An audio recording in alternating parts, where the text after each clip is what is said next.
All right, just finished putting out the new books for this week, and it all starts off with this wonderful facsimile. If you like the facsimiles, this is one to have. It doesn't have to be the shiny one for those of us who are distracted by shiny objects. There you go. There's one a little bit closer to the original, and yeah, there you go. If you want to draw on your comics, we got you covered there too. First Supergirl, big deal.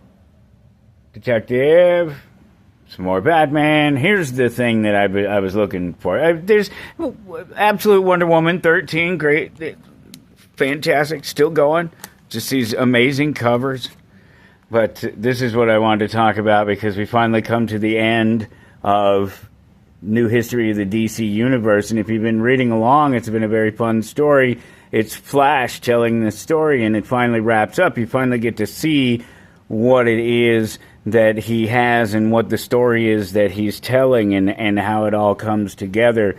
And, of course, obviously the conclusion of building the DC universe. And it's really fantastic because they go through all of this explanation. They show you these various points throughout history from the beginning when the hand it creates the universe and it just goes on from there and it hits on the different multiverses and omniverses and all these different things that are going on and all these different uncontrollable spaces and places throughout the universe. But it just hints on them and puts it all together, and it's all familiar stories and other stories that maybe you're not as familiar with. But it also, the biggest part of that is it gives you the timeline at the back of the book and tells you exactly what issues of the comics to find those stories in. So if you come across a story that's building on the universe that you aren't familiar with, you can go through, you can find out exactly where that story falls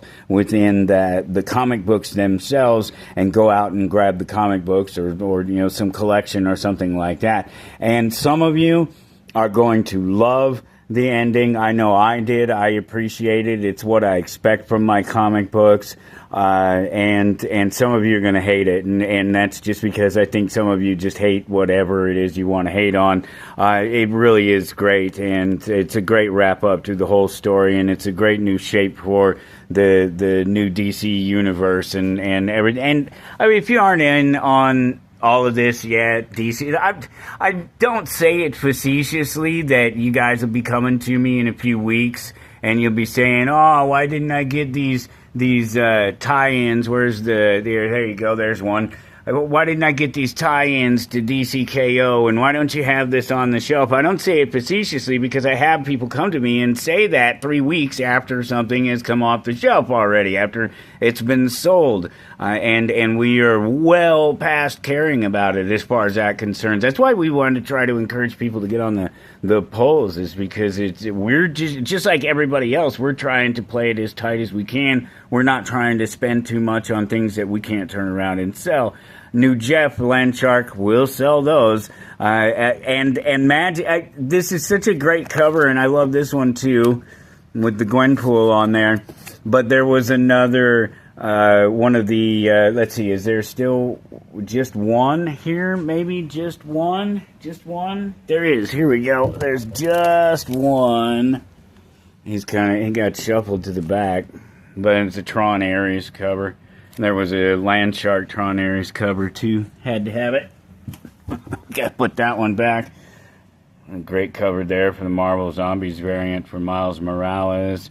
Predator Black White Blood continues. Ultimates number 17. So we just ordered Ultimate Endgame just this last weekend here. So that means we're 30 days out unless something delays it.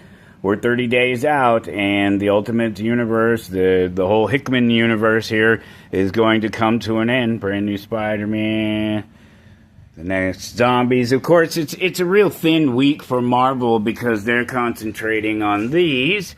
And you'll see we have a great big run of them. We don't have all of them left, but we do have a handful of most of the titles so far. And this week it's Book of Revelation, so we get to find out some of the history about Revelation. He's the bad guy, in case you don't know. The X virus has taken over the earth and has turned everyone into mutants, basically. And not everyone, but most people.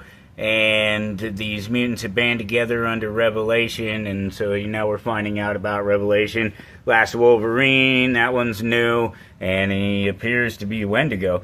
Omega Kids, they have attitude because that's a trope in comics that's never been done before. Radioactive Spider-Man, this is pretty cool because it's Peter Parker, and he has been affected by the virus too, but because of his radioactive spider bite and his physiology there, it's taken a long time, and plus they're doing something to him. They're treating him with radioactive high doses of radiation. That's why you see this Hulk character there. Although I don't think he actually does that. I think it's not really the Hulk there. It's just him underneath. It's just Peter reacting to the high dosages of radiation that are fighting off the X virus, and so that is his storyline. And we got a ton of great stuff for the Independents. It's all about Halloween.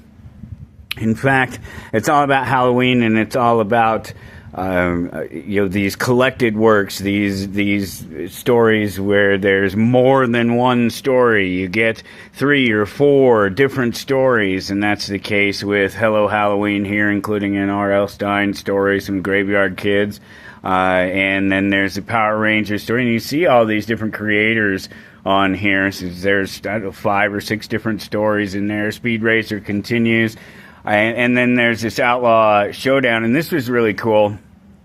And this is, again, it's another anthology book. I guess that's really the correct word to use for all these. There's collections of different works and different people's, like great anthology stuff. I don't know why there aren't more anthology books right now with all especially with the DC and Marvel, with all the people that they try to get to create.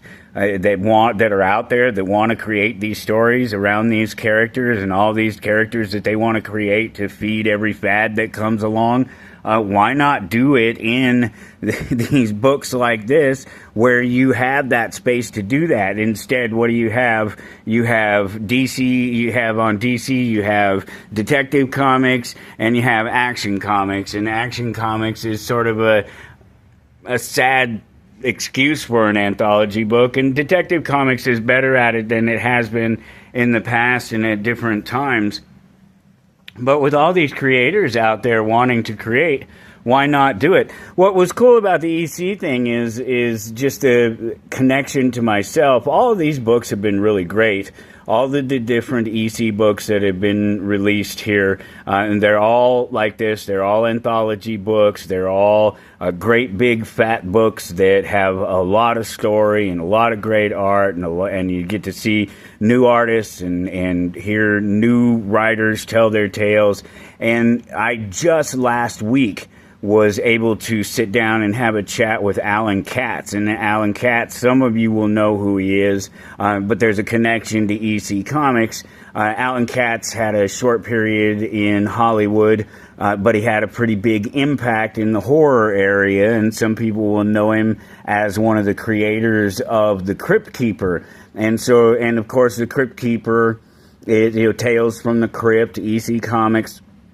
The Crypt Keeper is different. The Tales from the Crypt HBO television show introduced that skeleton undead character as opposed to just the creepy old man that watches over the creeps. He's sort of a graveyard tending character, whereas this is the Crypt Keeper becomes an undead character. And Alan Katz was one of the people who took over in the 3rd season when they're about to cancel it and turned it into the powerhouse show that it became for the next, 6 years or whatever it was that it ran. And it was really cool because I was able to have a little chat with him. I'll throw a link in there. Let's see, you're talking about this signing up for the pull list. You get 20% off, and right now your chance to win these great little books, a little blind bag there, and the DCKO preview and the issue #1 and the fights are on. And, 20%. All you got to do is either open a pull and you get 20% off the titles that go onto your pull.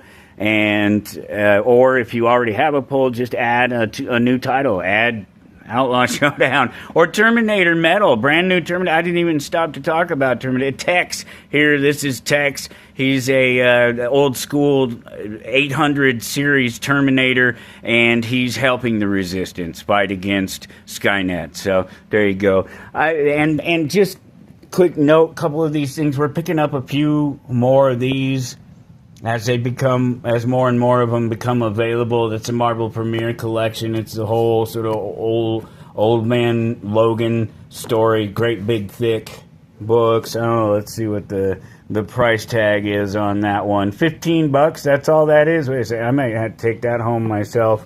Why the Last Man? Same deal here. This is the DC Comics, the compact comics, and it's just a great big fat collection of that amazing Brian K. Vaughan story about the last Y gene floating around there. That's it. They'll either be here or they won't when you get here. Consider that pull and consider clicking that like button.